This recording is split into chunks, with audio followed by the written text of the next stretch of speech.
नमस्कार दोस्तों, स्वागत है आपका अपने YouTube channel youth study point पर। आज है 22 अगस्त 2020 और 22 अगस्त 2020 को जितने भी महत्वपूर्ण प्रश्न हमारी प्रतियोगिता परीक्षाओं को प्रभावित कर सकते हैं उन सभी पर हम एक विस्तृत चर्चा करने जा रहे हैं। अपनी चर्चा मूल रूप से राजस्थान करंट अफेयर्स के साथ साथ राष्ट्रीय और अंतरराष्ट्रीय स्तर के कुछ विशेष महत्वपूर्ण प्रश्नों पर भी होगी, जो कि आगामी आने वाली प्रतियोगिता परीक्षाओं, विशेषकर Rajasthan police, Delhi police, SSC आदि परीक्षाओं के लिए अति महत्वपूर्ण साबित हो सकता है। आप अपनी संपूर्ण तैयारी को बनाए रखने के लिए वीडियो में अंत तक जरूर बने रहें। वीडियो के अंत में आपसे एक विशेष प्रश्न भी पूछा जाएगा जिसका उत्तर आपको कमेंट बॉक्स में लिखना है। तो हम प्रारंभ करते हैं अपनी आज की इस विशेष चर्चा को। सबसे पहले हम चलते हैं अपने कल के वीडियो के अंतिम प्रश्न की ओर। कल का अपना अंतिम प्रश्न था, राजस्थान में नई उच्च शिक्षा नीति का प्रारूप तैयार करने के लिए समिति दल का संयोजक किसे बनाया गया है?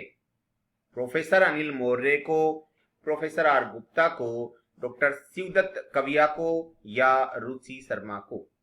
तो इसका सही उत्तर था 4 नंबर विकल्प, रुचि शर्मा को। अब हम प्रारंभ करते हैं अपनी आज की विशेष वार्ता को। यदि आपको ये वीडियो अच्छा लगे तो आप इसको लाइक जरूर करना और जिन्होंने अब तक सब्सक्राइब नहीं किया है वो सब्सक्राइब भी कर लेना। तो आज का पहला प्रश्न है, राजस्थान के किस जिले में एयरबेस पर तेजस की स्क्वाड्रन बनेगी? गंगानगर, बीकानेर, जोधपुर या कोटा? तो इसका सही उत्तर है 3 नंबर विकल्प, जोधपुर। विशेष चर्चा करें तो पाकिस्तान को उसकी हरकतों का करारा जवाब देने के लिए पाकिस्तान की सीमा पर 2 तेजस स्क्वाड्रन बनेंगी। पहली जोधपुर के फ्लोदी में और दूसरी गुजरात के नलिया एयरबेस पर। एक स्क्वाड्रन में कम से कम 18 विमान होते हैं। राजस्थान के जोधपुर जिले में फ्लोदी नामक स्थान पर बना एयरबेस तकरीबन 1 दशक पहले बना था। यह 2012 में ऑपरेशनल हो गया था। यहीं पर ME-17V हेलीकॉप्टर की पहल स्क्वाड्रन को सुरक्षा के लिए भी तैनात किया गया था। अब यहां पे तेजस विमान के लिए भी स्क्वाड्रन बनाई जाएगी। इसके बाद हम चर्चा करते हैं दूसरे प्रश्न की। राजस्थान में कोरोना की जांच के लिए कितने माइक्रोबायोलॉजिकल लैब तैयार हो चुके हैं? 10, 15, 19 या 33? तो इसका सही उत्तर है नंबर 3, 19। राजस्थान में कोरोना की जांच के लिए अब तक 19 माइक्रोबायोलॉजिकल लैब तैयार हो चुके हैं। राजस्थान में कोरोना की जांच के लिए 19 माइक्रोबायोलॉजिकल लैब तैयार हो चुके हैं। इनका लोकार्पण मुख्यमंत्री अशोक गहलोत द्वारा 19 अगस्त 2020 को किया गया। 19 अगस्त 2020 को ही मुख्यमंत्री अशोक गहलोत द्वारा वीडियो कॉन्फ्रेंसिंग के जरिए उदयपुर, भीलवाड़ा, अजमेर, भरतपुर, डूंगरपुर व कोटा के लिए 37 मेडिकल परियोजनाओं का लोकार्पण व शिलान्यास भी किया गया। 37 में से 29 का लोकार्पण हुआ है और 8 का शिलान्यास हुआ है, यानी 29 बनकर तैयार हो चुके हैं जबकि 8 अभी बनाए जाने शेष है। अगला प्रश्न है, स्वच्छता सर्वेक्षण 2020 के अनुसार राजस्थान का कौन सा शहर 10 लाख से कम आबादी वाले शहरों की सूची में टॉप 100 में शामिल किया गया है? उदयपुर, बीकानेर, सीकर या कोटा? तो इसका सही उत्तर है नंबर 1, उदयपुर। प्रधानमंत्री नरेंद्र मोदी द्वारा स्वच्छता सर्वेक्षण 2020 की लिस्ट जारी की। इस सर्वेक्षण के अनुसार 10 लाख से कम आबादी वाले शहरों में पहले स्थान पर अंबिकापुर रहा है, दूसरे स्थान पर मैसूर रहा है और तीसरे स्थान पर रहा है नई दिल्ली। इसी श्रेणी में राजस्थान के 13 शहरों को शामिल किया गया है, लेकिन टॉप 100 में शामिल है उदयपुर। गत वर्ष उदयपुर की रैंकिंग 136वीं थी, लेकिन अब की बार इसको 54वां स्थान मिला है। स्वच्छता सर्वेक्षण 2020 के अनुसार राजस्थान का कौन सा शहर देश में स्वच्छता में 10वें स्थान पे रहा है? भीलवाड़ा, बीकानेर, डूंगरपुर या गंगानगर? इसका सही उत्तर है 3 नंबर विकल्प डूंगरपुर। डूंगरपुर देश के 10वें स्थान पर स्वच्छ शहरों में शामिल किया गया है। यदि अपने विशेष चर्चा करें तो 25 से 50 हजार आबादी के आधार पर 299 शहरों में डूंगरपुर देश में स्वच्छता में 10वें स्थान पर रहा है। राजस्थान स्तर पर डूंगरपुर पहले स्थान पे है। डूंगरपुर को सिटी स्टार का खिताब भी दिया गया है। वस्तुतः इसने 3 स्टार के लिए भी आवेदन किया था, लेकिन मेल सही समय पर नहीं पहुंचने के कारण 3 स्टार के लिए नामित नहीं हो पाया था। अगला है 20 अगस्त 2020 को मुख्यमंत्री अशोक गहलोत ने राजस्थान के कितने नगरीय निकायों में इंदिरा रसोई योजना की शुरुआत की है? 210, 113, 213 या 110? तो सही उत्तर है 3 नंबर विकल्प 213। पूर्व प्रधानमंत्री राजीव गांधी की जन्म जयंती के मौके पर मुख्यमंत्री अशोक गहलोत ने राजस्थान में इंदिरा रसोई योजना की शुरुआत की है। मुख्यमंत्री गहलोत ने संकल्प लिया था कि कोई भूखा न सोए, और इसी संकल्प के आधार पर इंदिरा रसोई योजना की शुरुआत की गई है। इंदिरा रसोई योजना के तहत 8 रुपए में पौष्टिक व स्वादिष्ट भोजन दिया जाएगा। राजस्थान के कुल 213 निकायों में 358 रसोइयों की व्यवस्था की गई है। इसमें सर्वाधिक रसोइयां जयपुर में स्थापित होंगी। 20 रसोइयों का जयपुर में स्थापना का आदेश दिया गया है। अगला प्रश्न है, राजस्थान में किस स्थान पर विश्व स्तरीय अभिलेखागार का उद्घाटन हाल ही में मुख्यमंत्री अशोक गहलोत द्वारा किया गया है? उदयपुर, बीकानेर, जोधपुर या कोटा? इसका सही उत्तर है 2 नंबर विकल्प बीकानेर। राजस्थान के बीकानेर में एक विश्व स्तरीय अभिलेखागार का उद्घाटन हाल ही में मुख्यमंत्री द्वारा किया गया है। तो राजस्थान के बीकानेर में विश्व स्तरीय अभिलेखागार का निर्माण किया गया है। इस अभिलेखागार में प्रदेश की कला, संस्कृति, इतिहास और पुरातत्व से जुड़े दुर्लभ दस्तावेजों को सुरक्षित रखा गया है। इस अभिलेखागार पर करीब 4 करोड़ रुपए का खर्च आया है। 20 अगस्त को मुख्यमंत्री अशोक गहलोत ने ओवीसी के जरिए ऑनलाइन उद्घाटन किया था। इस कार्यक्रम की अध्यक्षता कला, साहित्य, संस्कृति व पुरातत्व विभाग के मंत्री श्री बीडी कल्ला द्वारा की गई थी। राजस्थान के वे विधायक कौन हैं जो राजस्थान के 1008 मंदिर मठों की पवित्र रज के साथ ही विधानसभा भवन की मिट्टी भी अयोध्या लेकर जाएंगे? इनका मानना है कि विधानसभा भी लोकतंत्र के लिए एक मंदिर के समान होता है, इसलिए इसकी मिट्टी भी वो अयोध्या लेकर जाएंगे। विकल्प हैं सुरेश रावत, अभिषेक सिंह, गोपाल कृष्ण या किशन राम? तो इसका सही उत्तर है 1 नंबर विकल्प सुरेश रावत। सुरेश रावत पुष्कर विधानसभा क्षेत्र से विधायक हैं, वर्तमान विधायक हैं, और अजमेर में ही मुहामी नामक क्षेत्र पर में इनका जन्म हुआ था। इसके बाद है अगला प्रश्न है, नियंत्रक व महालेखा परीक्षक के अनुसार सत्र 2018-19 के दौरान राजस्थान का राजस्व घाटा कितना रहा है? 28,900 करोड़ रुपए, 25,600 करोड़ रुपए, 32,700 करोड़ रुपए या 29,800 करोड़ रुपए? तो इसका सही उत्तर है 1 नंबर विकल्प 28,900 करोड़ रुपए। नियंत्रक व महालेखा परीक्षक के अनुसार सत्र 2018-19 के दौरान राजस्थान का राजस्व घाटा 28,900 करोड़ रुपए रहा है। विशेष चर्चा करें तो भारत के नियंत्रक व महालेखा परीक्षक ने राजस्थान सरकार की वित्त लेखा परीक्षा से संबंधित रिपोर्ट 21 अगस्त को विधानसभा में पेश की। इस रिपोर्ट में 2018-19 के दौरान राज्य सरकार की वित्तीय स्थिति के संबंध में नियंत्रक व महालेखा परीक्षक के द्वारा टिप्पणियां व आक्षेप शामिल किए गए। रिपोर्ट के अनुसार राज्य पथ परिवहन निगम व जयपुर मेट्रो सर्वाधिक नुकसान वाले उपक्रम रहे हैं। राज्य पथ परिवहन निगम की रोडवेज को 176.11 करोड़ का नुकसान हुआ है, जबकि जयपुर मेट्रो को इसमें 52.97 करोड़ रुपए का नुकसान हुआ है। साथ ही लहसुन की खरीद में भी सरकार को 231 करोड़ रुपए का नुकसान उठाना पड़ा है। इसके बाद चर्चा करते हैं अगले प्रश्न की। राजस्थान परिषद की मैग्नीज प्रतिध्वनि का विमोचन किस स्थान पर किया गया है? उदयपुर, जयपुर, जोधपुर या कोटा? इसका सही उत्तर है 2 नंबर विकल्प जयपुर। 21 अगस्त को राजस्थान परिषद की मैग्नीज प्रतिध्वनि का विमोचन जयपुर में सूचना व जनसंपर्क आयुक्त महेंद्र सोनी द्वारा किया गया। इस मैग्नीज में सरकार के महत्वपूर्ण आदेश, अधिसूचनाएं व परिपत्र संकलित किए गए हैं।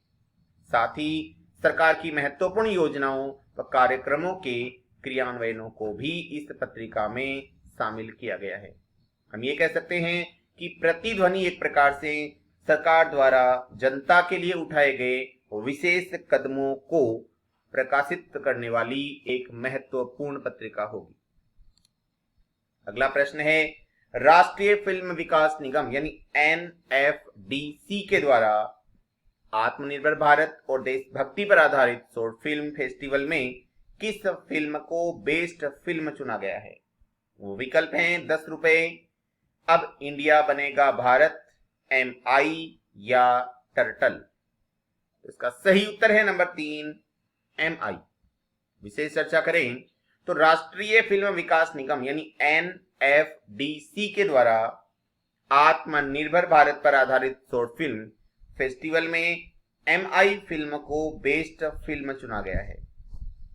MI वस्तुतः अभिजीत पाल द्वारा निर्मित एक शॉर्ट फिल्म है।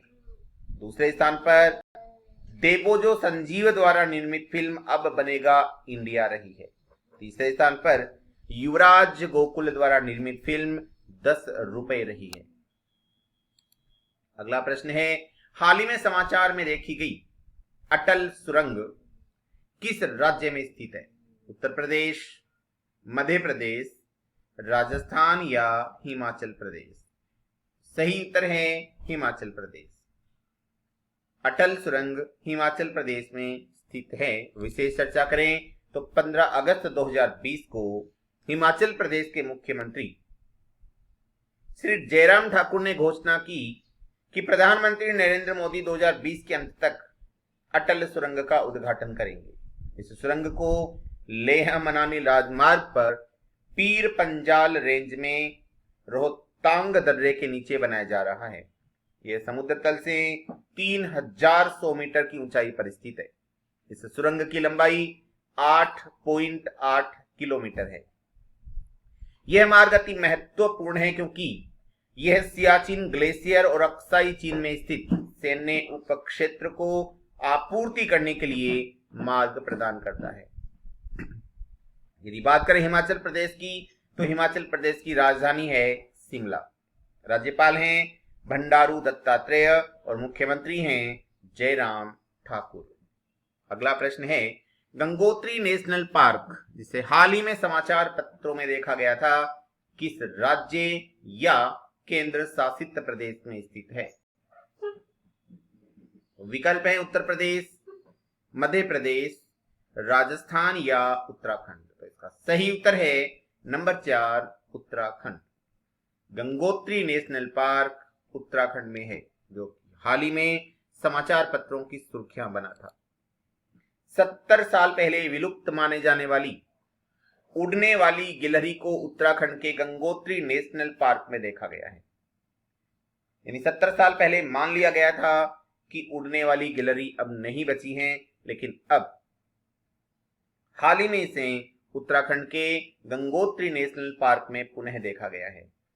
वन अनुसंधान संस्थान के अनुसार उड़ने वाली गिलहरी को IUCN रेड लिस्ट में जोड़ा गया था। इसे राष्ट्रीय उद्यान में किए गए सर्वेक्षण के दौरान हाल ही में देखा गया है। अब अपन यदि बात करें उत्तराखंड की तो राजधानी है देहरादून, राज्यपाल हैं बेबी रानी मौर्य और मुख्यमंत्री हैं त्रिवेंद्र सिंह रावत। अगला प्रश्न है, निर्वाचन आयुक्त जिन्होंने हाल ही में अपने पद से इस्तीफा दे दिया है उनका क्या नाम है? अशोक लवासा, सुनील अरोड़ा, ओम प्रकाश रावत या मनोज कुमार? इसका सही उत्तर है 1 नंबर विकल्प अशोक लवासा। अशोक लवासा ने चुनाव आयुक्त के पद से इस्तीफा दे दिया है। उन्होंने 18 अगस्त 2020 को राष्ट्रपति रामनाथ कोविंद को अपना इस्तीफा सौंपा। अब अशोक लवासा एशियाई विकास बैंक यानी एडीबी में उपाध्यक्ष पद को संभालेंगे। वे एडीबी में दिवाकर गुप्ता का स्थान लेंगे।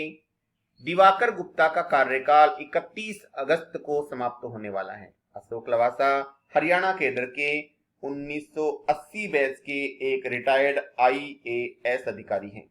अशोक लवासा के पास ऑस्ट्रेलिया में दक्षिणी क्रॉस विश्वविद्यालय से एमबीए की डिग्री है और मद्रास विश्वविद्यालय से रक्षा और सामरिक अध्ययन में एमफिल की भी डिग्री है।